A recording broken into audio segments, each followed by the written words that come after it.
A good hat can be very hard to come by. An example of this comes from H.G. Wells, who once stole the mayor of Cambridge's hat, leaving a note that said, "I stole your hat. I like your hat. I shall keep your hat." This all brings us to 9th century Scandinavia and a king called Eric Anundsson, sometimes also called Eric Weatherhat, a semi-legendary king of the Swedes during this period who is primarily commemorated today via a hat placed on a cliffside. So what's the story here, and why for over 3 centuries has a hat been kept on a pole in his honour? Anundsson is said to have been either the son of the Swedish king Anund Uppsala or as a son of the legendary Viking Ragnar Lothbrok. Him being the son of the previous Swedish king is the most widely accepted theory. But do bear in mind that most of the information we have about him comes from medieval Icelandic sources and should therefore be taken with a big old pinch of salt.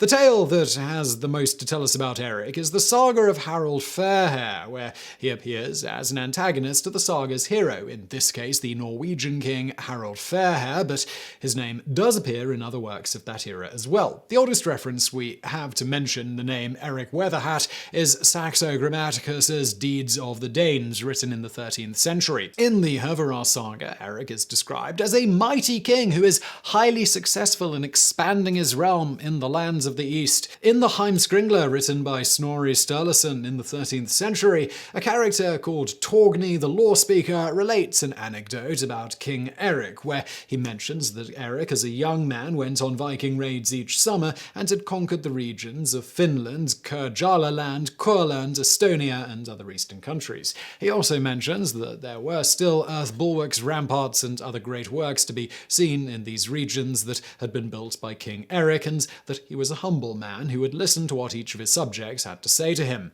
Raids and conquests in the east appear frequently when reading about the old Swedish king. So how come Eric is especially remembered as being more successful in his eastern campaigns than his forebears? What made his campaigns different? The answer to this comes to us in a local legend in the Mälar Valley region of Sweden, the very heartland of the old Swedish kings. According to this tale, Eric was so successful on his raids and campaigns because of his allegedly magical hat. We do not know where he acquired this hat, but we are told of its magical properties. When Eric wore this hat handily, he could control the winds and the weather by simply turning the hat in any given direction. This was, of course, quite useful in the Viking Age, when the main way of transportation was by ship and when sudden attacks by sea could be incredibly devastating. The powers of the hat increased the king's prestige, and he would no longer be called Eric Anundsson. He became Eric Weatherhat. We'll leave it to you to decide whether his hat was actually magical or just made him look magically dapper. Whatever the case, years passed and Eric became a rich and powerful king through plundering and subjugating the East, much due to the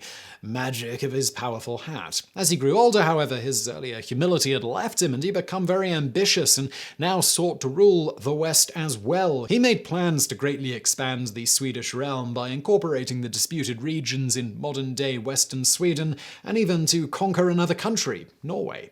Weatherhat's ambition was to create a kingdom as great as that ruled by the Swedish king Sigurd Ring and his son Ragnar Lothbrok. Apart from Western Sweden, this also meant conquering the area of Viken in what was then southern Norway. This land was, however, already ruled by a king called Harold Fairhair, who was to become Eric's greatest rival. Someone with magnificent hair always being greater than one who merely wears a hat, no doubt to hide their hideous baldness. The Western campaign started off well for Eric, who managed to subjugate several regions of Western Sweden and southern Norway, even making his way to Viken, where Harold Fairhair ruled and forced many of the locals to accept him as their overlord. News of this, of course, reached the Norwegian king, who was off doing his Unite All of Norway thing further north. Harold quickly rushed south and punished those who had betrayed him, but was eventually successful in taking back its lands from King Eric. Eric, on the other hand, was busy feasting with his followers in one of his newly conquered regions called Varmland, but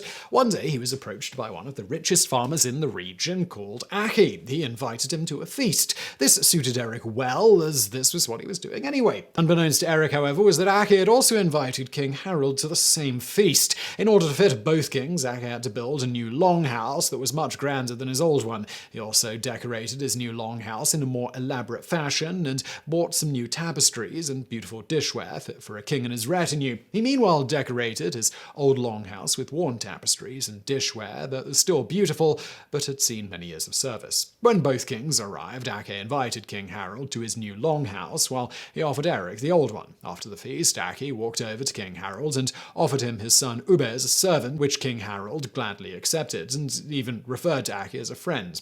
Eric, on the other hand, was insulted that Ake had clearly favoured the Norwegian king over him, his rightful king. He travelled and conversed with Ake until they reached a forest, and then asked him why he had favoured Harold when Ake was, after all, Eric's subject. Ake responded that he had offered Harold the new splendid hall because Harold was a young king in the prime of his life, while Eric was old. He also said that he is as much a subject to the Swedish king as the Swedish king is a subject to him. Eric did not care much for this answer, but still chose to act diplomatically by beheading Ake with his sword and leaving his corpse in the forest. When King Harold got word of this, he swore to avenge the death of the loyal Ake and to wreak havoc upon King Eric's lands. Harold chased Eric out of Varmland and subjugated the region. Eric returned back home, probably still angry with the petty farmer Ake and this young Norwegian king, but still confident that he could win this war. But now things would take a turn for the worse for the once mighty King Weatherhat. So, how does this story end? To find the answer, we must go back to that local legend. According to this legend, Eric had been secretly followed back home by King Harold's men. Eric, who of course suspected none of this, felt secure while he was in the heartland of Sweden. One day, for example, he went out riding without any guards. For some reason, he travelled to a small forested island in the middle of Lake Mälaren, an island that is now known as Kungshat, or King's Hat in English. And while Eric was out enjoying his stroll on this small island, the Norwegians decided to act. They followed King Eric to this island and attempted to catch him, but Eric noticed them just in time and managed to flee. The Norwegians chased the King of the Swedes until they reached a tall, steep cliff at the very top of the island. King Eric was now surrounded by his enemies on all sides, except for the steep cliffs behind him. He realized that he had only two choices, either get captured or risk everything by jumping from the cliffs. And so it was that Eric supposedly spurred his horse on and jumped from the tall cliffs and splashed into the murky waters below. And against all odds, both he and his horse allegedly survived the jump, and luckily for Eric, his horse could swim and managed to get him to safety. Unfortunately, in the process of this daring escape, Eric had lost his hat. Naturally, now hatless, the remainder of the war did not go well for King Eric Weatherhat, who was now plain old King Eric Anunsen again.